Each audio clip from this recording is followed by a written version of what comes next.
आज की हमारी कहानी एक सरकारी हॉस्टल के बारे में है और ये हॉस्टल असम के जोरहाट नामक एक शहर में स्थित है। तो बात कुछ ऐसी है, उस हॉस्टल में एक कमरा है, रूम नंबर 27, और वो बहुत सालों से बंद पड़ा हुआ है। लेकिन हाल ही में उस हॉस्टल में एक वार्डन का अपॉइंटमेंट होता है और उसको रहने के लिए वो कमरा दे दिया जाता है।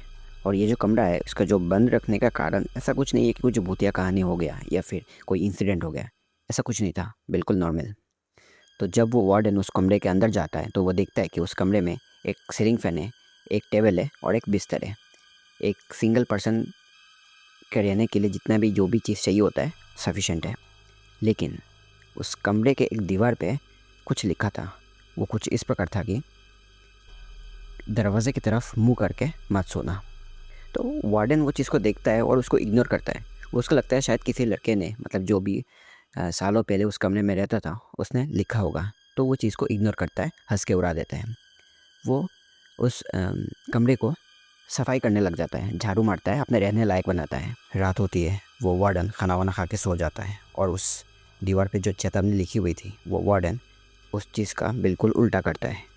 रात के 3 बजे अचानक से उसकी नींद टूट जाती है और वो देखता है कि वो जो दरवाज़ा है जो उसने सोते वक्त बंद करके सोया था वो थोड़ी सी खुली हुई है।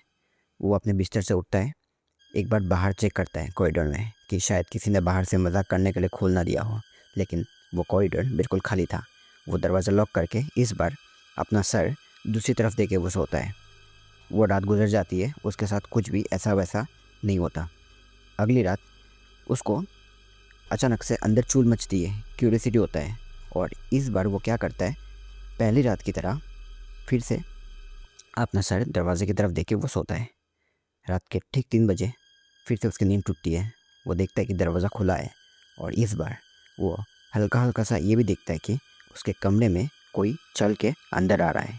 ये कोई परछाई या फिर भूत नहीं था, एक रियल ह्यूमन था जो धीरे धीरे उसके बेड की तरफ आता है।